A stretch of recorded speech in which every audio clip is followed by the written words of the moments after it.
This is my last broadcast as the anchorman of the CBS Evening News. For me, it's a moment for which I long have planned, but which nevertheless comes with some sadness. For almost 2 decades, after all, we've been meeting like this in the evenings, and I'll miss that. But those who have made anything of this departure, I'm afraid, have made too much.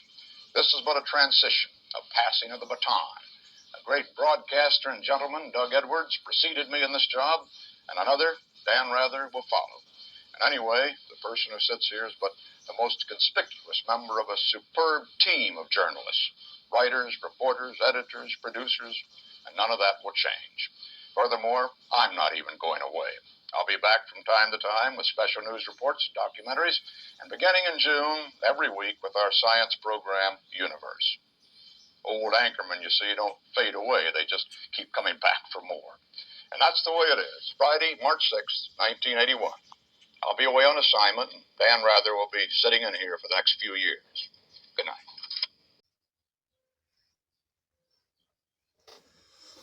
Morning. Yeah, we're going to talk a little bit about a famous pipe smoker today, who really was a pipe smoker, big time. And, well, like some of my other favorite famous pipe smokers, such as Twain and, well, several others, he enjoyed a good tipple, too, of scotch. Yeah. Also appears he liked a good joke and was quite the cut-up from what we think of him being the stoic, well-reserved anchorman and news reporter that he was. He was called the voice of God on TV and the most trusted man in America at one time. There's even a quote that's, I'm not a religious man, but I believe in Walter Cronkite. Yeah.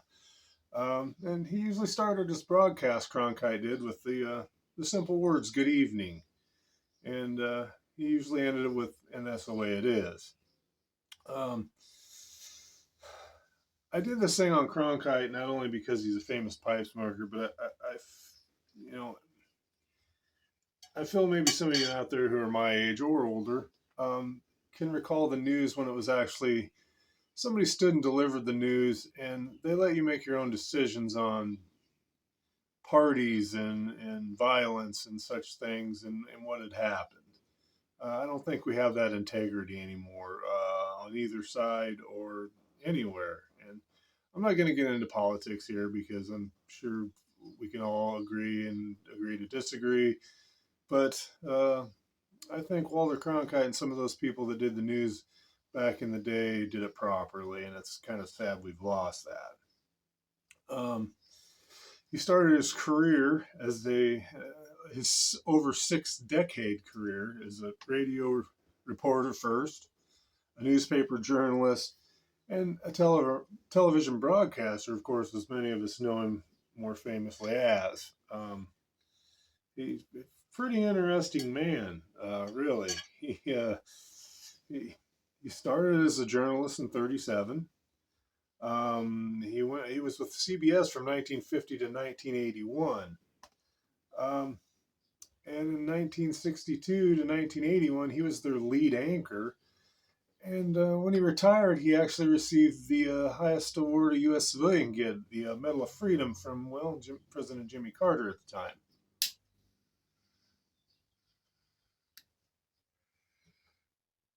Before we get too carried away, I'm smoking the Barling from England, and smoking some Peterson early morning pipe because, well, it appeared Cronkite, not only did he like a little tipple of scotch, there's a couple pictures of him with a Peterson, and we'll get into his pipe smoking and his favorite tobacco here in just a second. But right now I'm going to have a little sip.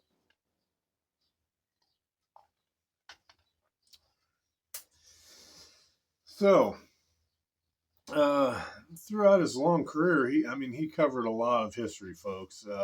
And I mean, from World War II, which he served in, and we'll get into that too. He covered the JFK assassination, and there's very famous videos of him, cutting in and out of As the World Turns, the soap opera. And the final video where everybody realized the president has passed. He's pretty touched by that, and it shows in his face and his actions. And usually a well composed guy that almost got him. He covered the moon landing, Apollo 11, Apollo 13, and he was very big into reporting on Vietnam. Just a super well traveled, well cultured, pretty, just I think an intelligent man. So um, we'll get into his pipe smoking now. Yeah. Speaking of,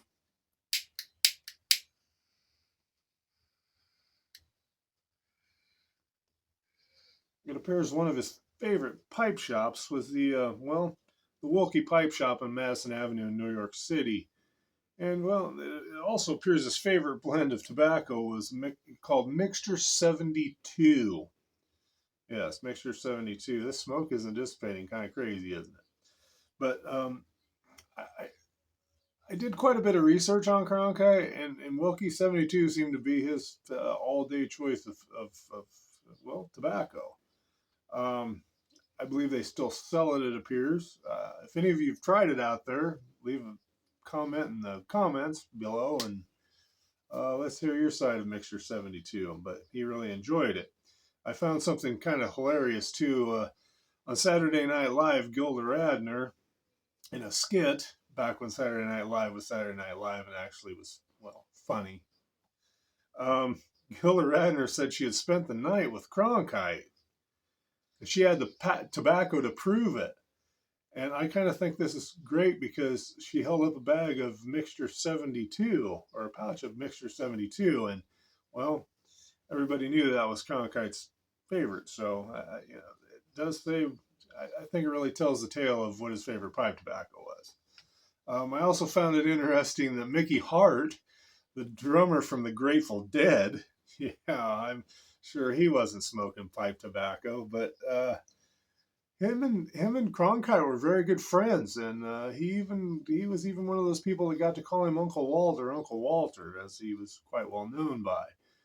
And it also appears that Cronkite was quite the prankster, and him and Johnny Carson had a contest to see who could take the most vacation without being fired from their respective networks. So I thought that was pretty interesting. But apparently he liked to play a good joke. And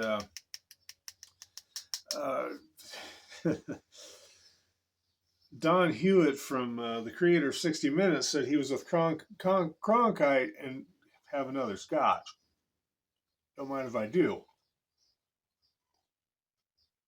He was with Cronkite in Cape Canaveral, and a rookie reporter, come on the scene, and Cronkite told him, he says, you're going to feel the ground shake, and you see that structure out there, that green structure? Keep your eyes on that. That's where they're going to take off from. And the young man, apparently, according to Don Hewitt, sat there for 6 hours, eyes glued to this object Cronkite had pointed out. Turns out it was a lighthouse. Friggin' love that guy. Yeah, a lighthouse. Another scotch.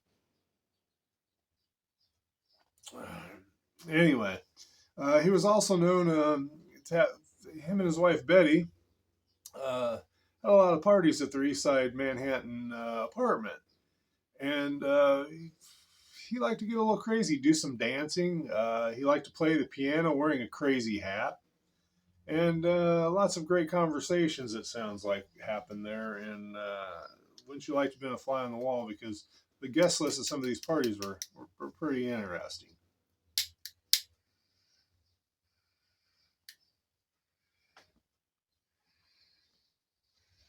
Cronkite was born November 4th, 1916, died July 17th, 2009. Lived quite the life, really did.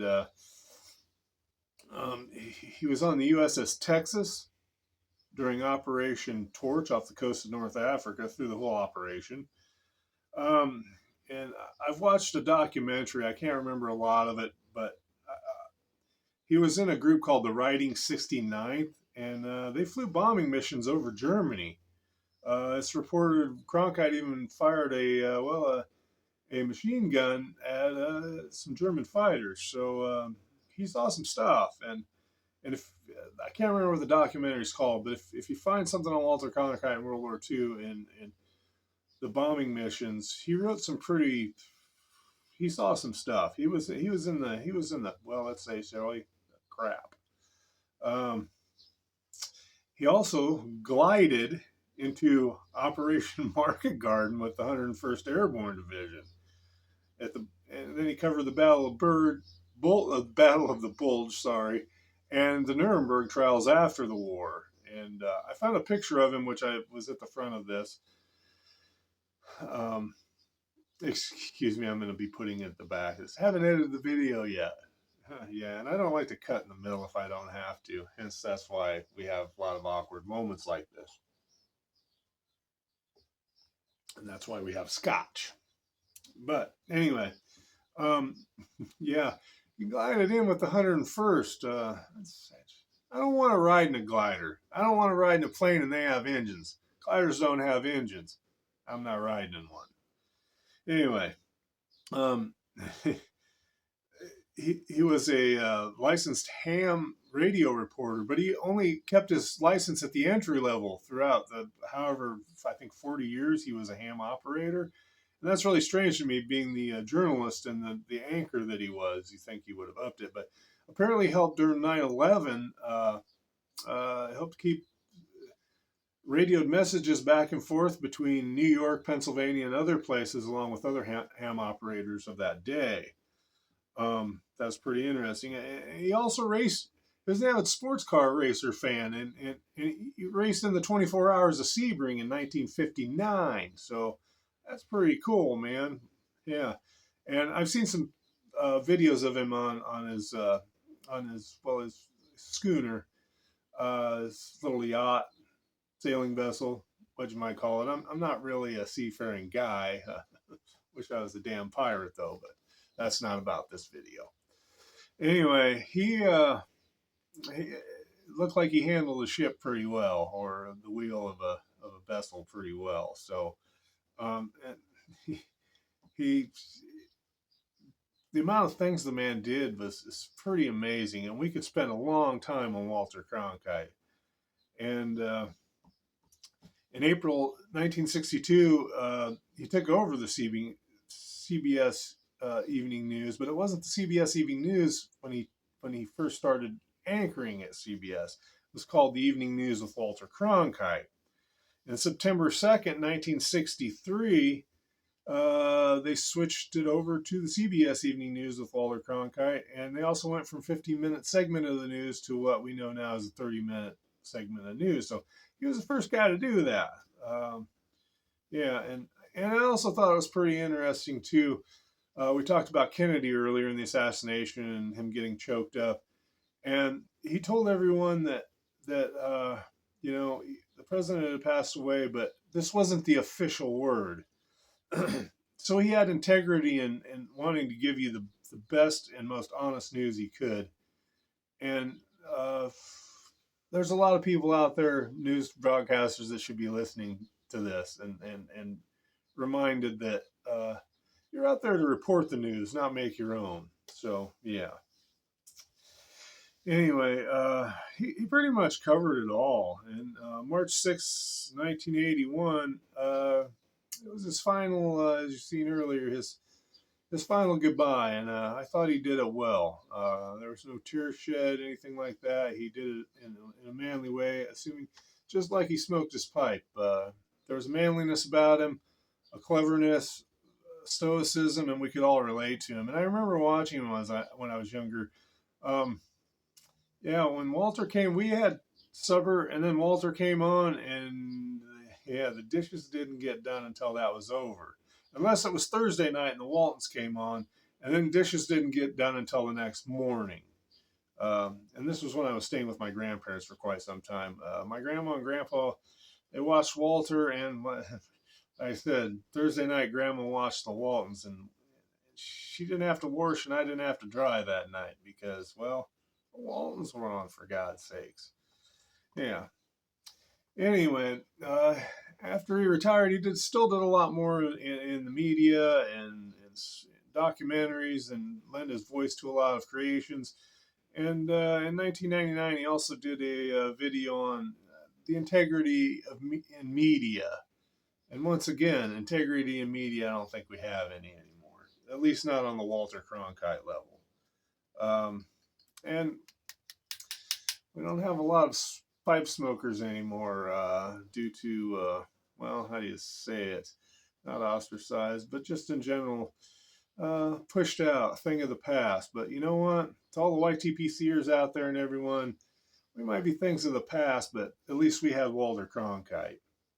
With that, I'm going to bid you a tip of the haberdashery and bid you an hasta luego, and yeah, that's the way it is.